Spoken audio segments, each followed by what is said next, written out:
Hello. Welcome to my channel Touching Stories. You're about to hear an amazing story about love and unexpected decisions. Enjoy watching. And you, as usual, got up at 7:30 in the morning, which each time was more and more difficult for her. After all, the woman was no longer young. A few months ago, she celebrated her 65th birthday. True, she did not celebrate her birthday the way she would have liked to. Almost every woman of her age dreamed of having a large family to celebrate all the holidays with, to go out somewhere and to please each other. But Ada was deprived of that. She celebrated the anniversary in a circle of colleagues, and in the evening sat in the kitchen with her cat Jerry. All her life she worked in a children's polyclinic, and at age 60 she wanted to retire. But the management highly appreciated it and persuaded to stay.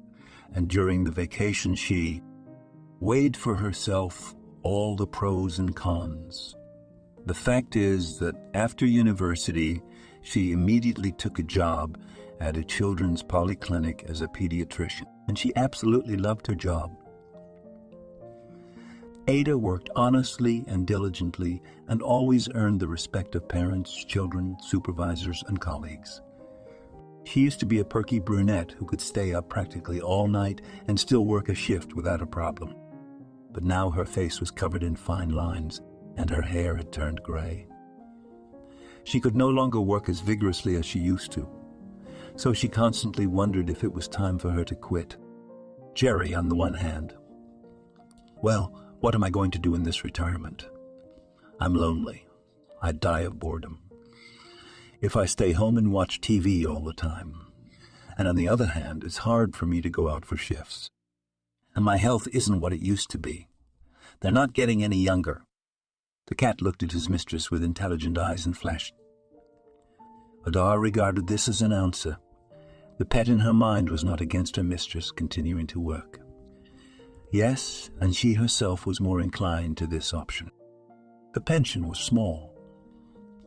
It would be difficult to live on it, but it was not the main argument. Ada loved children very much. It was a joy for her to communicate with them and help, to make the children smile and laugh, not cry from illness. Their sincere smiles were the best reward for her work. When she voiced her decision to stay to her superiors, the head doctor was pleased and thanked her. Valuable employees are worth their weight in gold these days, he said, and smiled. All the more so when you're as cheerful as you are. Ada smiled sadly, but the supervisor didn't notice that smile. Many people thought Ada had a good life, that she enjoyed every minute of it. At least that was the impression the woman gave. She came to work every day with a smile on her face. At lunchtime, she would tell jokes or interesting stories from her life. And Ada also infected the little patients with her positivity. But it was just a mask that the woman put on every morning and took off every evening when she stayed with her cat in the empty apartment. She would have loved to have had a family warmth and comfort in her home, to have had grandchildren who would have made her happy. But alas, the woman was deprived of that luxury. Yet she did not complain, nor did she tell them how deeply unhappy she was. And since she had no grandchildren of her own, she gave her care, attention, and love to the little patients, and she treated each of them with special reverence so that the children would not be afraid of doctors, but on the contrary, would come to them for help without fear. And then one day, an unpleasant little boy came into her office. He was wearing an old jacket, torn jeans, and his head was a real mess. His mother, who didn't look any better than him, followed him in, already yellowed white jacket with brown stains, pants that had lost their color long ago. She gave off the unpleasant smell of breath and cheap cigarettes. Don't they have a house? He looks like a bum. So did his mother. Ada thought bitterly. She treated all children the same, whether they came from rich families or poor ones. The woman believed that all children deserve good treatment because they could not choose their parents who influenced their lives. For example, one day she was visited by a girl who was afraid to say an extra word. Her overbearing father stood beside her and constantly criticized her. She would stand in the wrong place, or breathe the wrong way, or else she would keep quiet and not say anything silly to the doctors. Ada realized then that her little patient was living under constant pressure, which made her feel so sorry for the girl. There was nothing she could do to help her. She only gave her candy after the visit. Here too, looking at the dirty and unpleasant boy, Ada's heart sank. But it wasn't just his appearance. This boy was really special to Ada. At first she thought she was imagining things, because it couldn't be true.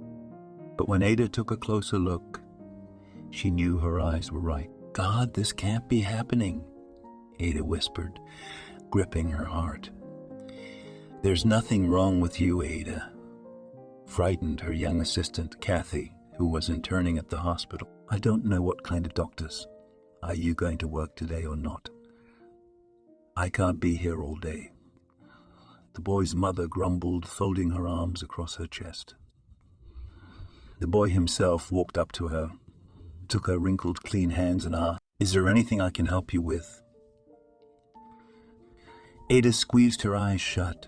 Her heart ached. Katie immediately ran for a glass of water, and when she opened her eyes, she stared intently at the patient. He looked so much like her son Victor, who had disappeared years before. "I'm fine. So what's your name?" "My name is Tom." "Tom, great. Let me listen to you," Ada said with a smile. She thought to herself that he looked exactly like her son when he was 5 years old. Then the woman decided to check something else. As she listened to Tom, she specifically looked at the spot under his left shoulder blade and found a mole there. Also had a mole in that spot. Ada caught her breath for a second, but she gathered her strength to finish the examination. "What are your complaints?" Ada asked, looking at her mother. "Tom has a cough, says he has a fever, and his throat hurts." Indifferently, she replied. "I see. Tom has an acute respiratory viral infection, just as I thought. But it's no big deal. I see you're a strong, brave boy. Aren't you afraid of any viruses?" Ada asked the boy affectionately. "I'm not afraid." When he smiled, he looked better in an instant, and the woman could hardly hold back her tears. How she felt sorry for him. At that moment, Kathy returned to the office with a glass of water, but that glass was unceremoniously snatched by Layla. That was Tom's mother's name, who immediately drank it all. "Actually, I brought it for Ada." The girl was indignant. "She's fine now. I, on the other hand, have a dry throat," the boy's mother said in a gruff voice. She just shook her head. "Write down the recipe." And when Layla read it, she didn't hold back and cursed loudly. "What the hell is that?" "Do you have any idea what you wrote?" She started waving emotionally. "I'm still in my right mind, and I know exactly what I'm writing down," Ada answered calmly. "Is there something bothering you?" "It's expensive. I know you. You are all thieves in a conspiracy with pharmacies to steal the last money from people. What do you have a big share, old woman?" "Step out of the office, please." Katie frowned, but her request went unheeded. "Can't you see we're poor? We are from the countryside. It's costing us too much to come here alone. And why is that? Because it became unprofitable to have a clinic in our village." Layla looked angrily at Tom, who was folded in fear. "Why are you looking at me like that?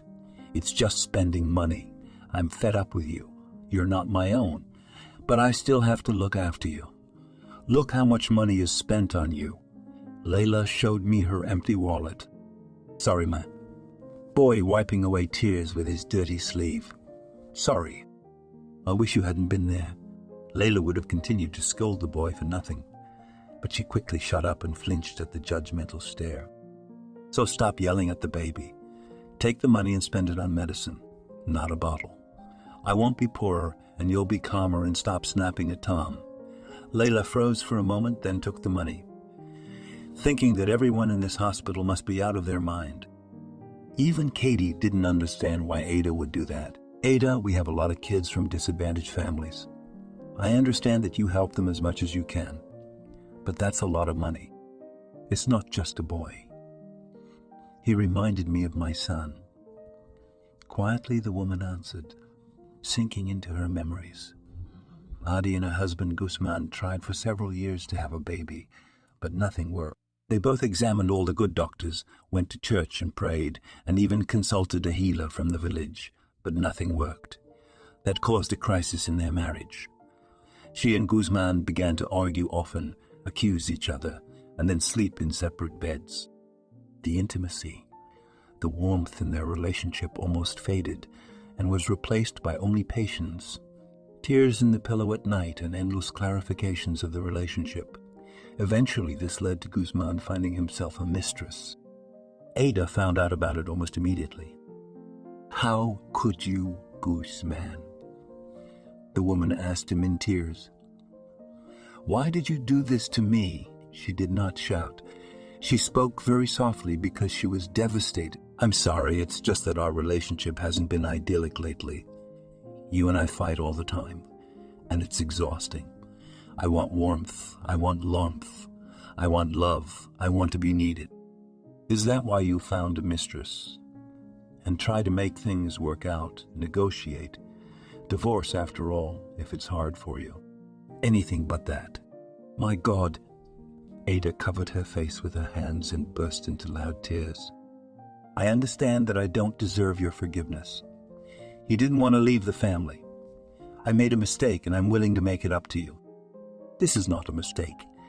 It is an embarrassment to you and me, a humiliation. For me personally, and the destruction of my family. I'm afraid nothing can save our marriage, but she was wrong when she and Guzman had almost made up their minds." Ada found out she was pregnant. It was a real shock to her. She didn't understand how that was possible. When Ada was young, she had never been able to get pregnant. But then she and Guzman were almost 40. And they did it. To be sure, she visited several doctors and had tests. They confirmed that she was expecting a baby. When the woman announced that she was pregnant, Guzman could barely stand on his feet. In part, he was instantly rejuvenated and forgot that they were going to get a divorce. It's such a miracle of hell. A real miracle. I love you. He wrapped his arms around her, kissing her face. The last time Adi was told he loved her was several years ago. "I'm emotional too," responded woman, crying, overwhelming him, her happiness. "We're going to have a baby. It's what we've always dreamed of, isn't it? I'll do anything for our sake. Just please don't send me away. I want to raise the baby. See him take his first step, say his first word. Please, I'll do anything." She smiled, put her palm on husband's unshaven cheek, and kissed him. "I think it's a sign. We wanted a divorce, but my pregnancy gave us a second chance. We're going to start all over again. We are now more motivated to move on with our lives together. Thank you, my love. I will never betray you again. I will be the best husband for you and the best father for the baby," said Guzman, and put his palm on his wife's belly. Archie was true happiness and salvation for their family.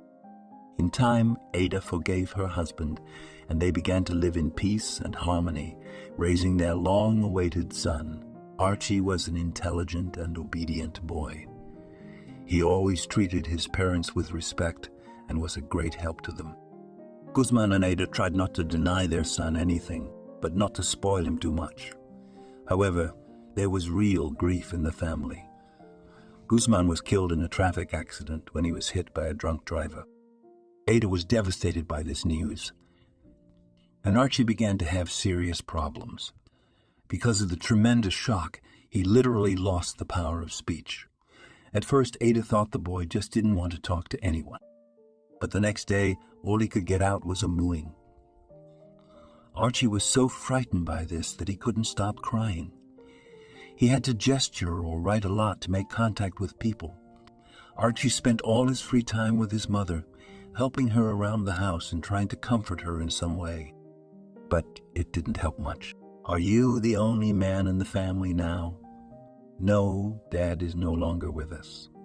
How unfairly did fate treat our family? Guzman did nothing wrong to die like that. A good man's life was taken away because of some drunkenness. Ada said, sitting in front of her husband's picture. I'll take care of you, Mom. You and I will be all right.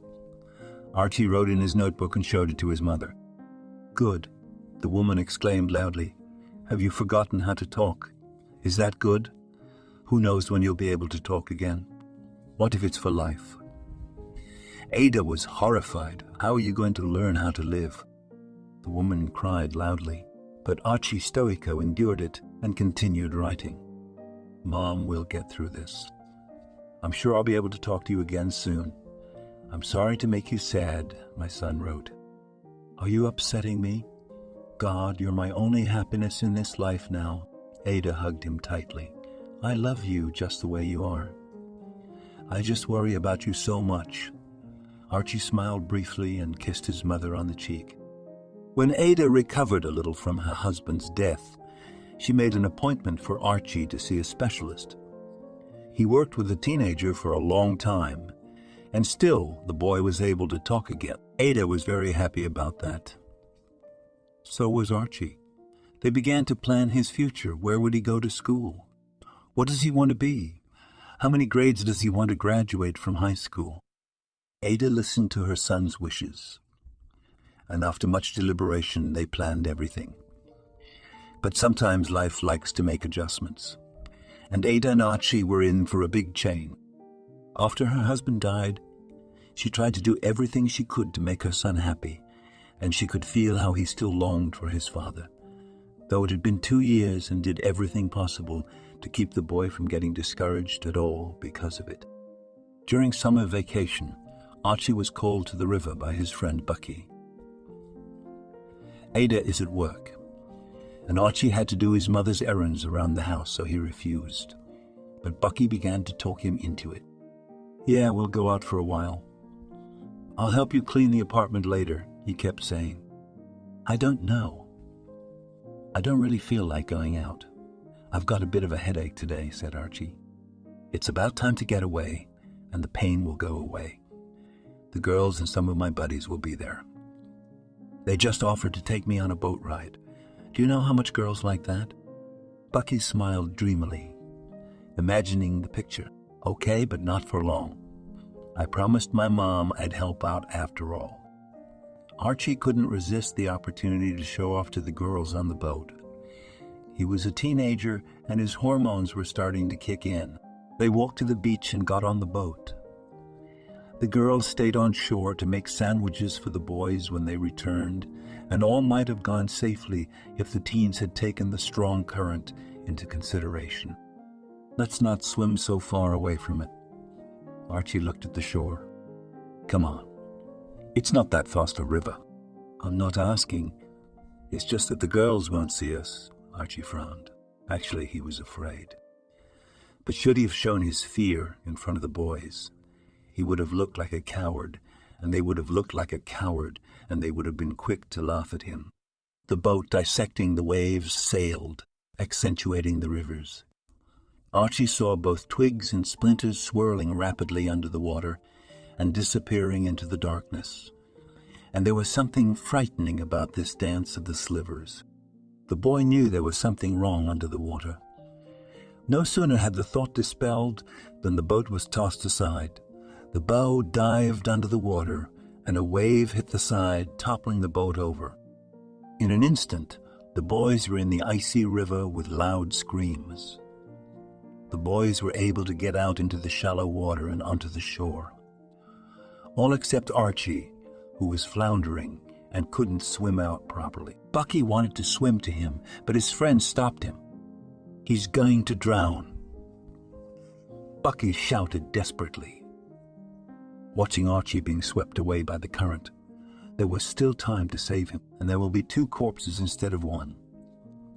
Are we tired of living? Let's get the adults to help. Somebody. There's a boy drowning. No matter how hard he tried to swim relentlessly, the elements were stronger, and he was carried downstream as a rock surrounded by bubbling foam. Bucky tried to find help, but his friends convinced him there was no one to help.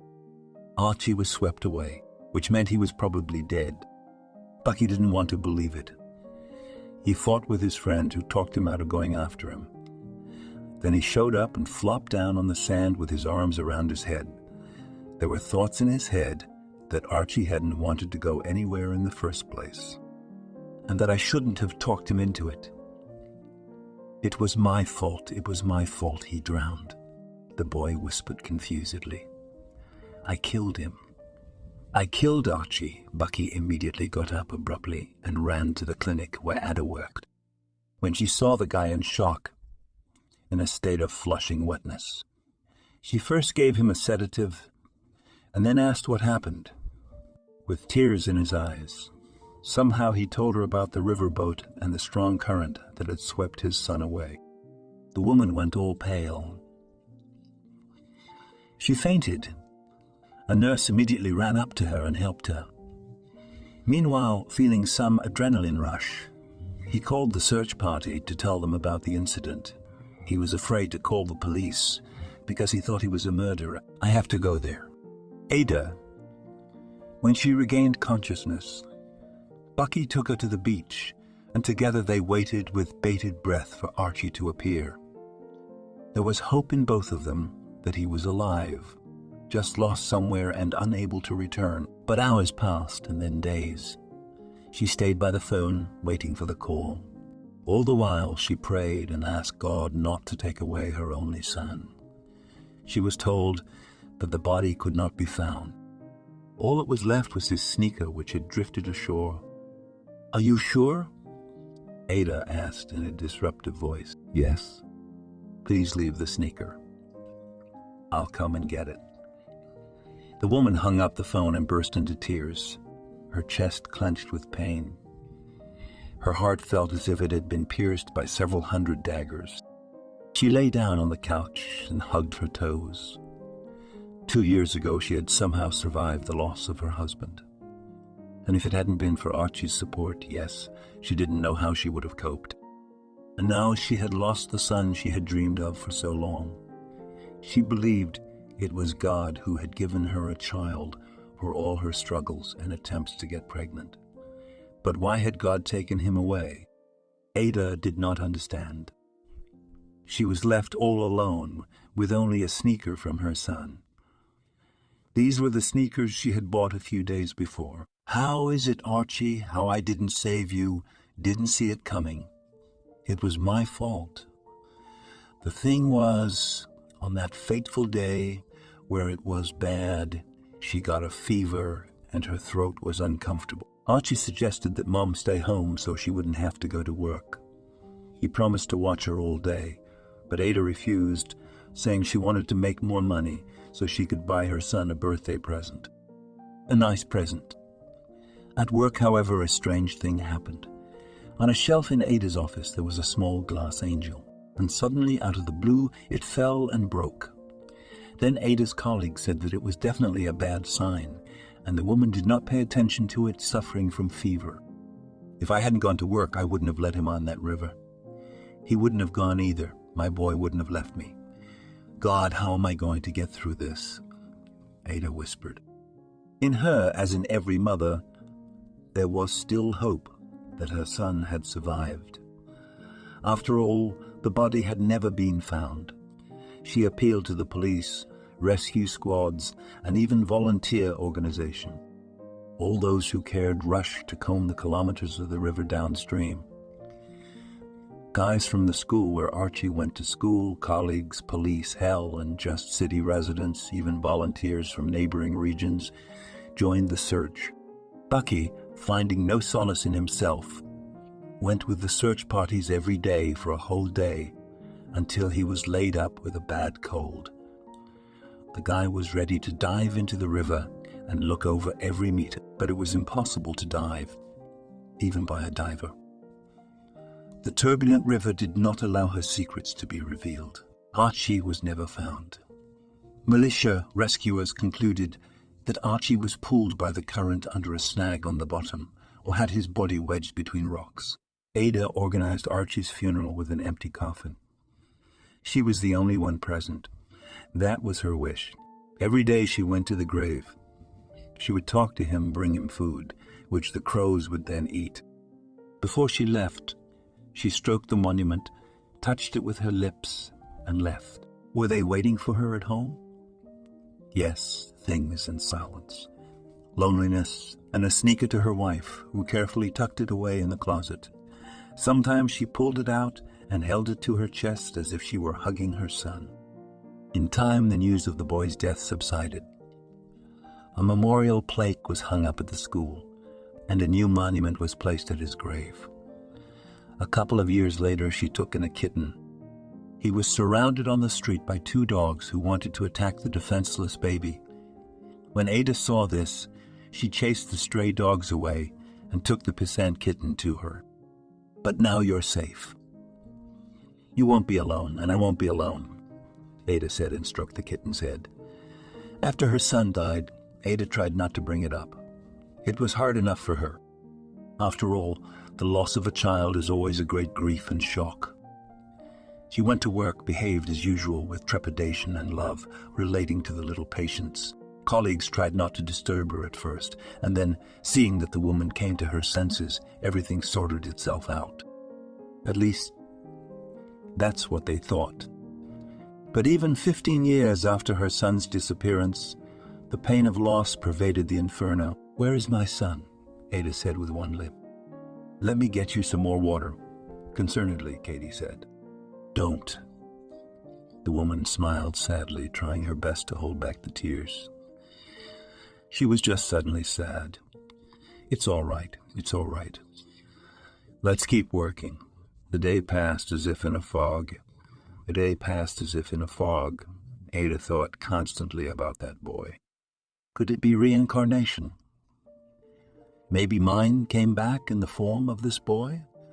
No, you have to think realistically.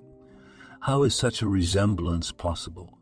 I wonder who his real parents are. After finishing her shift, Ada was determined to find out, knowing that this case would not give her peace. She glanced at the hospital records and saw the right address. On Saturday, she took the earliest bus and drove to the village. She was overcome with excitement. Ada was afraid, and at the same time not afraid to find out the truth. For some reason, she felt that this day could change everything in her life. Layla and Tom lived in a squalid village. It was noticeable that the administration no longer wanted to invest in it and was waiting for it to die on its own. People were moving to the city or a bigger village because there was no life here. The old dilapidated church, the store with its dirty walls, and the faded, leaning, or even burned out or rotting houses only added to the gloom and despair of the place. Ada felt uncomfortable. She wanted to get Tom out of here immediately so he wouldn't have to grow up in such an environment. She'd hoped that at least his house would look nicer. But she was wrong. Layla and her baby lived in a house that was crooked on one side. The yard was littered with trash and bottles. The fence was about to fall down in a breeze. Ada crossed herself and knocked on the door. "Who's there?" A coarse female voice was heard at the door. "Pediatrician. You came to see me yesterday with Tom. What do you want?" Layla looked out the door and was clearly unhappy with Ada's sudden arrival. "Talk," Layla sighed heavily, but let the guests inside, oddly enough. It wasn't as bad as the outside. There was no trash lying around. There was no dirt, except for the unwashed dishes in the sink. "Where's Tom?" Ada asked. "Asleep." Layla waved. "Finally, I'm sick of it already. He's really coming down on me. I'm his great aunt. My sister died a few years ago. She got hit by a car while crossing the road in town. Some rich guy who didn't even pay the fine. And I took her son. He's getting the survivor's money now. But I'm taking the money, of course. I have to support him somehow." Ada pressed his lips together grudgingly, realizing that the money was clearly not spent on good food and clothes, but on the bottle. One of these days he's going to get me. I'll put him in an orphanage. Yes, I'll have no money, but I won't have to suffer with him." The woman sighed wearily. "I don't like other people's children. I wanted my own, but it didn't work out. Where's the father?" Ada asked politely, though she wanted to hit Lila. She'd never felt such a rush of aggression in her life. But she was truly disgusted and despised by this woman. She did not understand how a defenseless and innocent child could be treated like that. She, when she found out she was pregnant, didn't even try to look for him, and rightly so. Why would she want him? He doesn't seem like much of a guy. She'd never been good at reading people, and she was always getting mixed up with weirdos. And yet, "Layla, do you know where Tom's father is?" "Yes, he works as a janitor in the next town near City Hall. There's a park. That's where he's always tagging. Can you imagine? My sister was smart enough to get knocked up by a janitor." "It's horrible," Layla laughed. "Why don't you give Tom back to his father? He doesn't know about him. It's not in the kid's papers. What for? So he can get all the money. But no, I need the money too. Raising kids, you know, it's not easy work." "I know," muffled, Ada answered, trying to mentally calm herself. Her heart was about to jump out of her chest with the excitement. "You should have told him everything. Why deprive the boy of his father? He's a worthless, horrible man. And he would try to take my baby away from me. No, I don't want that kind of trouble. You don't need him." Ada was loudly indignant. "Don't raise your voice to me." She got angry. "Layla, why are you even here anyway? What's it to you? Who's the father and who's not the father? Get out of here, and don't you ever come around here and stick your big nose in our family business again. God will punish you. You'll see for all your sins." Ada shook her head. "You're not scaring me here. I'll punish whoever you want, won't I? And if you don't leave now, I'll call the local boys and they'll show you not very politely. Where's the exit?" Ada had no intention of staying another minute in this awful place. True, she was anxious to see the boy and see how he was, but she didn't want to get into trouble. She made it her goal to get the boy out of these awful conditions. What would it cost her? "I'll be back." Except she wasn't going home in her town. She passed City Hall every day when she went to work, but there was no park, so she took another bus that went to a nearby small town. Ada had been there several times, and she knew where City Hall was. Sitting by the window and looking out at the dreary landscape, Ada thought about how the road went on endlessly. Waiting always seemed both terribly tedious, and disappearing expectations mixed with hope were a killer mix. A long-forgotten sense of faith awoke in her and played with renewed vigor. Ada didn't think she could be wrong. No, the woman just didn't want to believe it. She had felt truly alive and even young again in 15 years, and she wanted to enjoy at least a little of that sensation. When Ada was in place and walked through the concrete archway of the gate, she saw a tall man of about 30 years of age sweeping the path from fallen leaves. He was dressed in work clothes.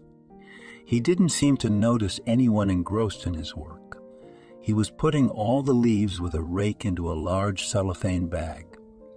Ada took her glasses out of her purse, put them on, and took a closer look at him. As the man took in, his face seemed vaguely familiar. She was so engrossed in watching that she did not immediately realize that the janitor had noticed her and was looking questioningly, raising an eyebrow. "What do you want, woman?" he asked in a bass voice. "Have you lost something here?" Ada slowly brought her hand to her mouth and tears welled up in her eyes. She felt sick. The man saw this and helped her to sit down on a bench. Ada clutched at his work uniform in her hands. Sonny. The janitor did not understand anything, but was confused. He did not know what to do or how to react. After all, The stranger was clearly not himself. "Do you need help?" he asked, and looked into her eyes. How much pain did he see there? It made him feel uncomfortable. "Son," Ada spoke out in a pitiful voice. She took him by the hand. Suddenly a sharp headache pierced the man. He sat down on the bench and clenched his fists, unable to cope with the flood of memories. That, like an avalanche, swept over him, leaving no chance to resist the invisible force. The protective barrier of memory that had prevented the man all this time from remembering everything that had been hidden from him for years collapsed. And there was, in fact, much to remember. Horrible images appeared in his head, which took his breath away. A river, a strong current, and a 15-year-old boy desperately fighting for his life and trying to get to shore. But he could not resist the indestructible force of nature. There was no way to scream or catch his breath. He was pulled down, carried like the very splinters that had frightened him. And there was only one clear thought in my head: and I'm going to die. I couldn't get out. I was drowning, and then he was thrown upward for a few moments, his lungs filled with air.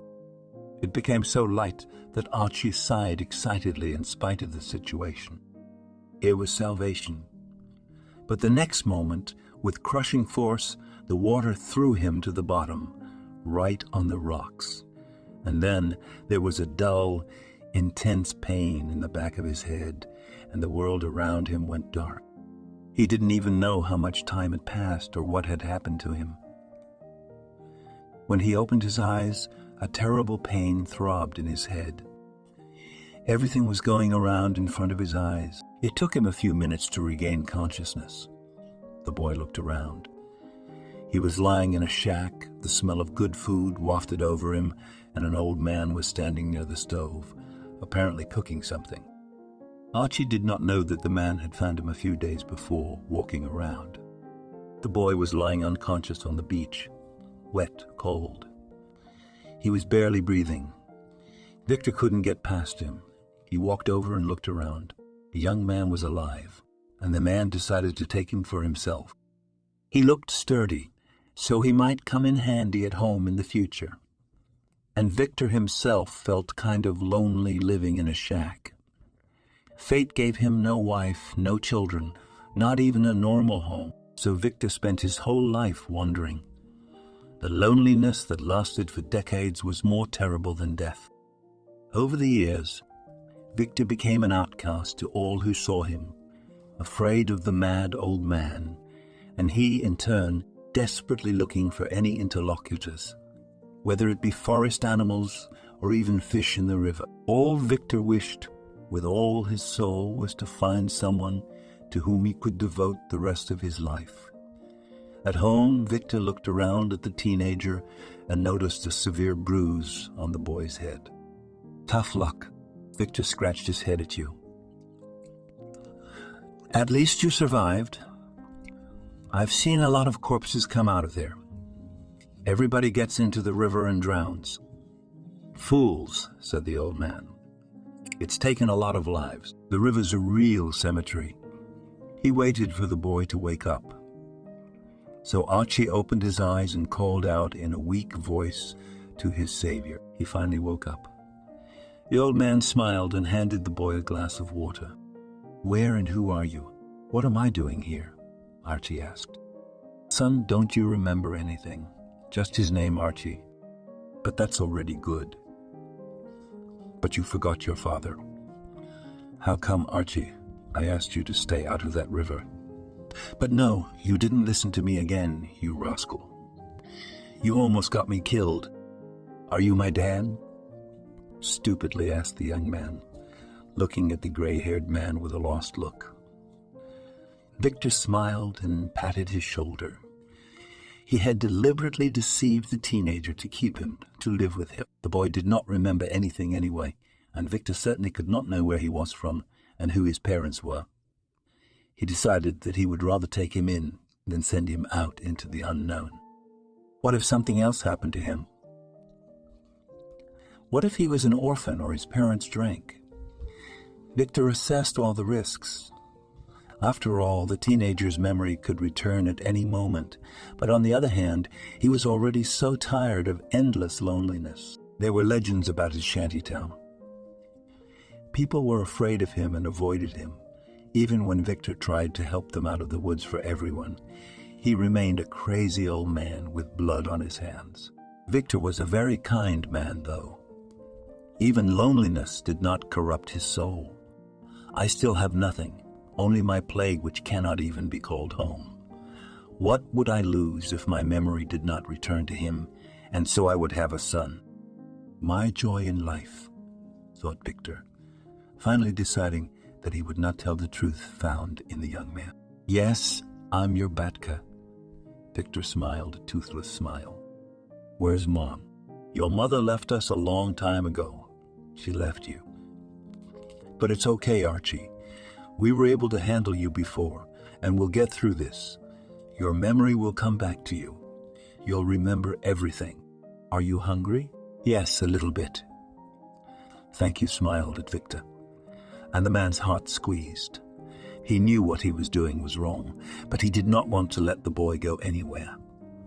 Victor's house was in the woods, but not in the middle of nowhere. But there was practically no one there. Except for the occasional mushroom pickers, young people came to rest in the woods near the river. He was a few kilometers from his hometown, and he finally lost touch with his past. It was for this reason his memory never returned to him, to Victor's delight.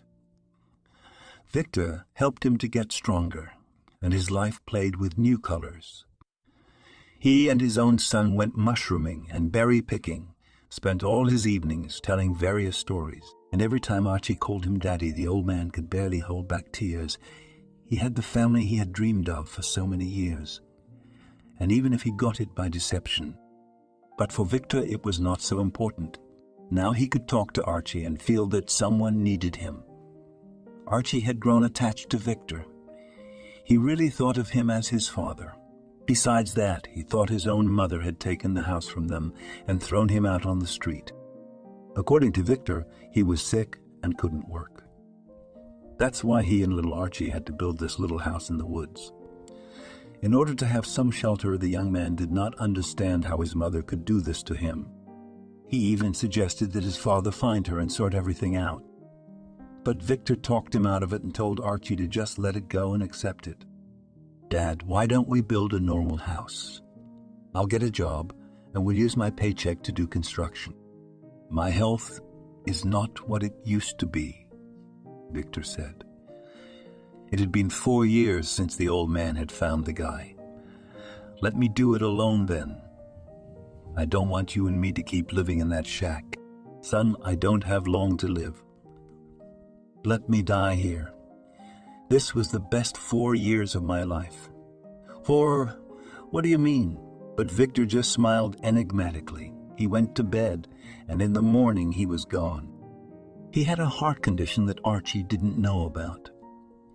The boy was aware that his father had health problems, but not so serious that they were life-threatening. Victor himself did not want to complain to him about his condition, so his son wouldn't worry too much about him. He wanted to spend his last days with him in peace and quiet joy, not grief and anticipation of death. His father's departure was a real blow to Archie. After all, the boy had no one but him. He buried him near the shack because Dad loved the place and didn't want to part with it for the rest of his life. I'm going to miss you, Archie said, sitting by the fresh grave. I can't stay here. I guess I'll go to the city and get a job. Dad, you didn't leave me, unlike Mom. And even though it was hard for us at times, we got through it. And I appreciate the time I spent with you. I love you, Archie wiped away a tear and ran his hand over the cold ground. After his father died, he moved to the city, but not to his hometown. Usually he and Victor would go to a small town to sell mushrooms and berries there. Victor hoped that for Archie, this town would be unfamiliar and that his memory would not return to him, and the man's hopes were realized. True, finding a job was not so easy. Archie had no documents and no skills. He even had to learn to read again as a teenager, Because of the head injury, he had lost the ability to do it. Archie wandered the streets, tried to go somewhere, but it was no use. But an old man took pity on him and saw Archie sleeping on a park bench. "Why are you sleeping here? Don't you have a home of your own?" asked the man. "No," Archie answered. "I've been living with my dad in the woods all this time, in an old shack. Dad died the other day and I came here to get a job and start a new life. But I have no papers, no skills, nothing." "Sad," the guy said. "You can't miss out on something so young.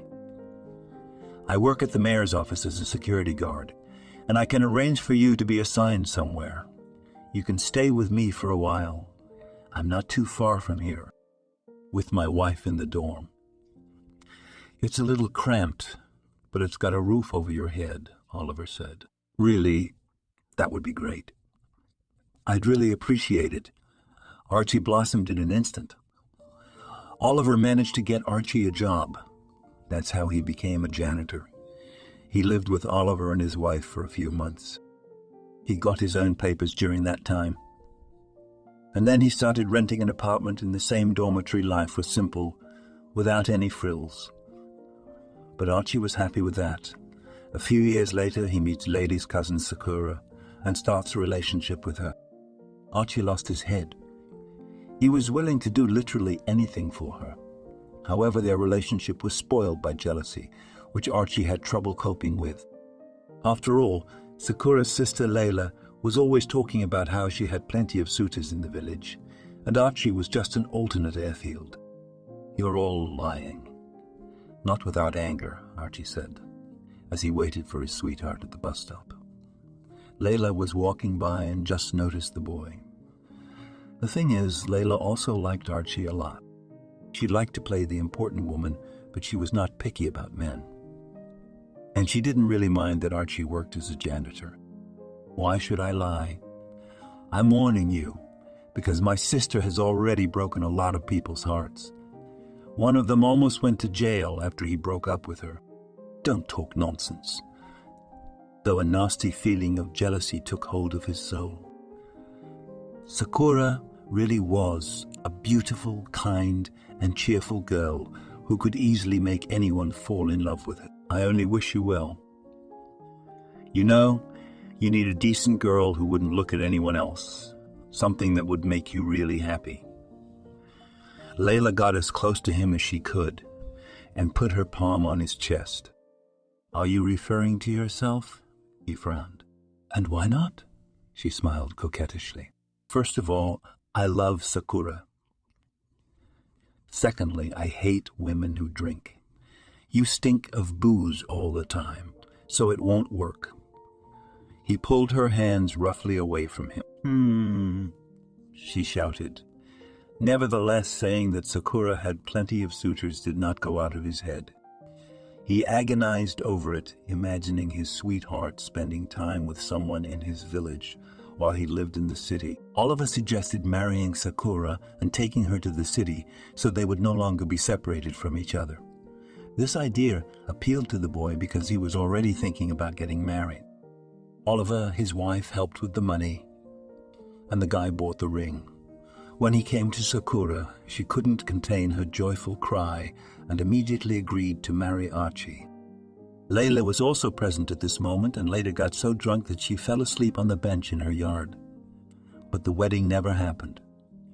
They broke up. Even after the engagement, he didn't stop being jealous of her, and Sakura got fed up with it. She said she couldn't stand Archie anymore. He couldn't help the jealousy of his own complexes that Sakura fueled from time to time. More and more the thought crept into her head that he was nothing.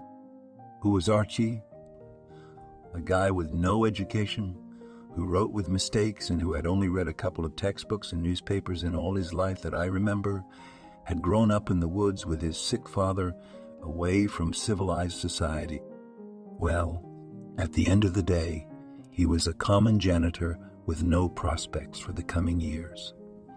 She tolerates me for one reason only, out of pity. Sakura is too kind to just leave me, but she has someone else.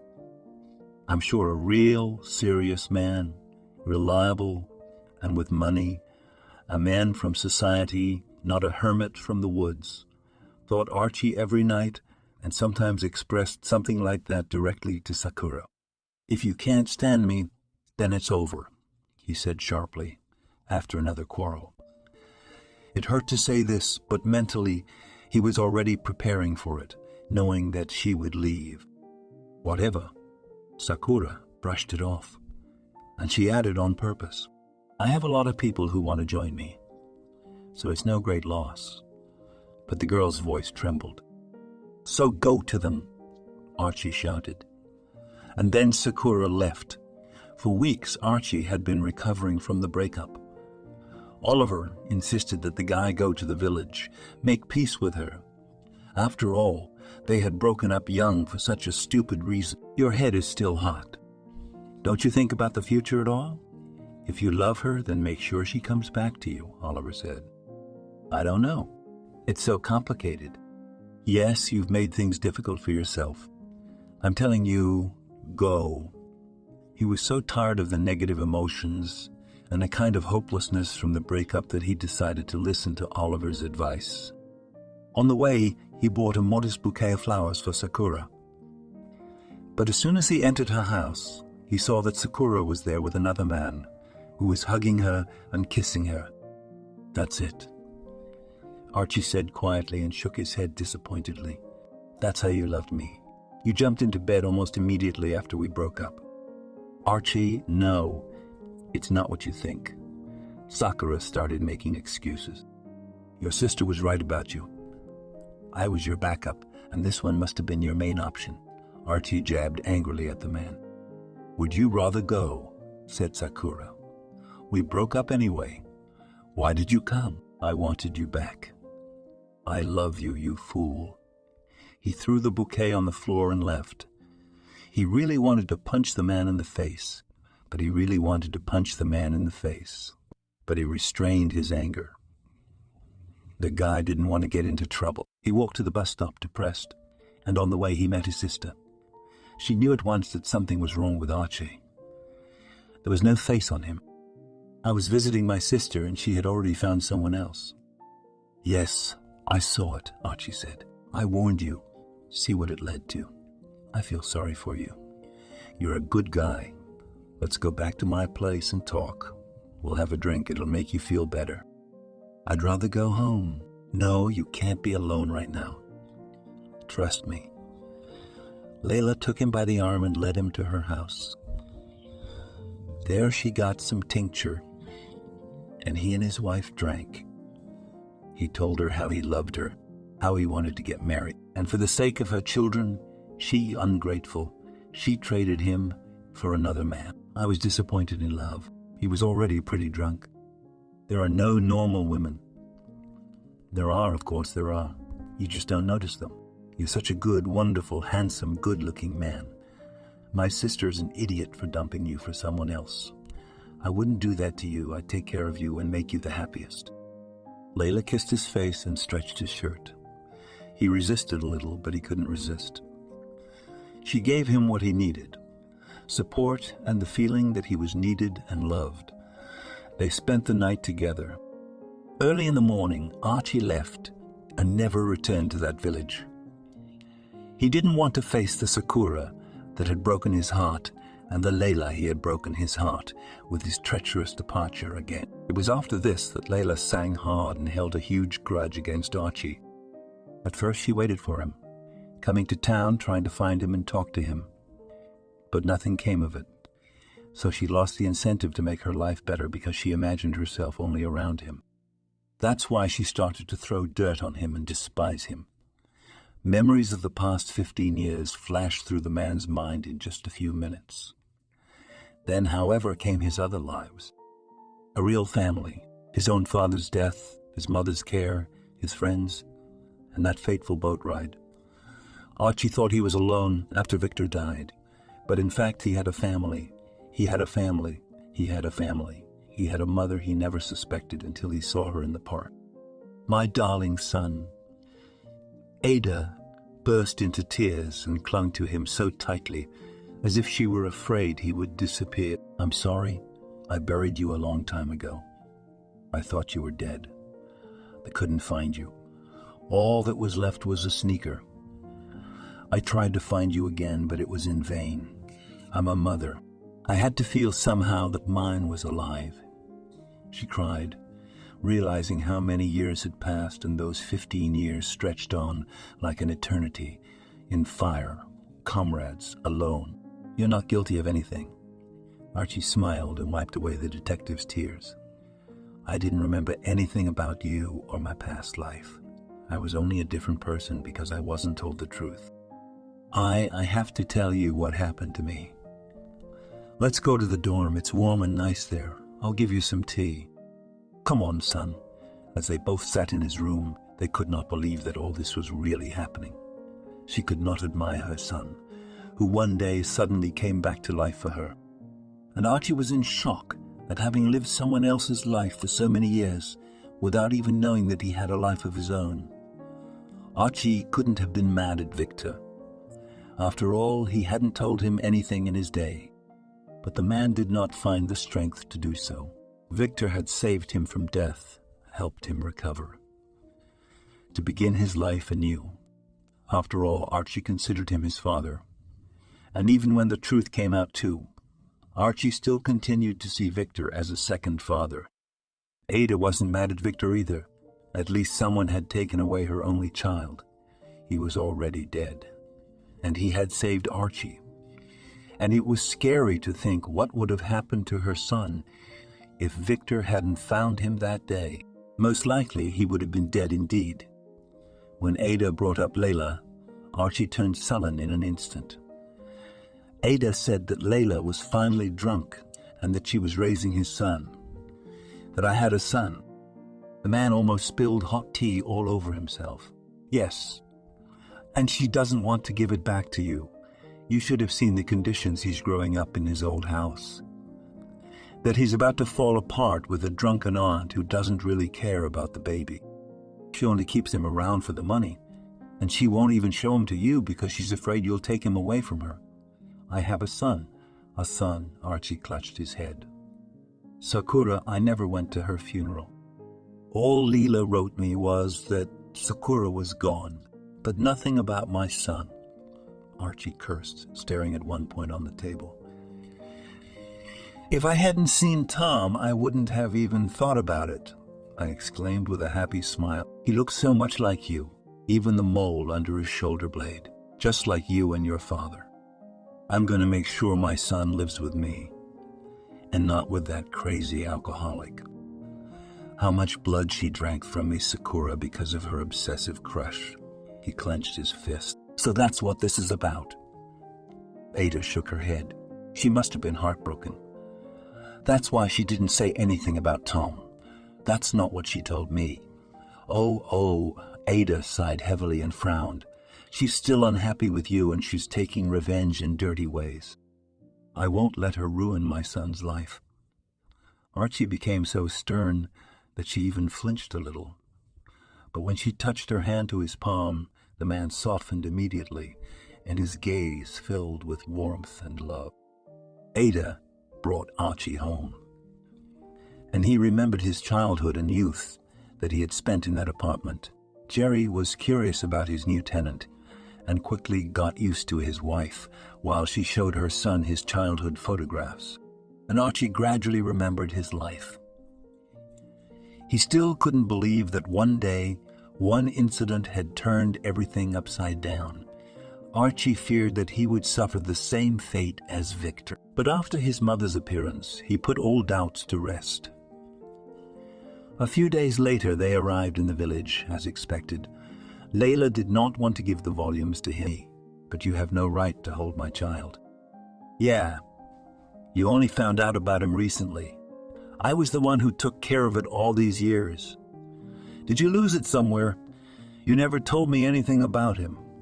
I'm telling you nicely, I want my son back. Go back to where you came from. And don't come around here again."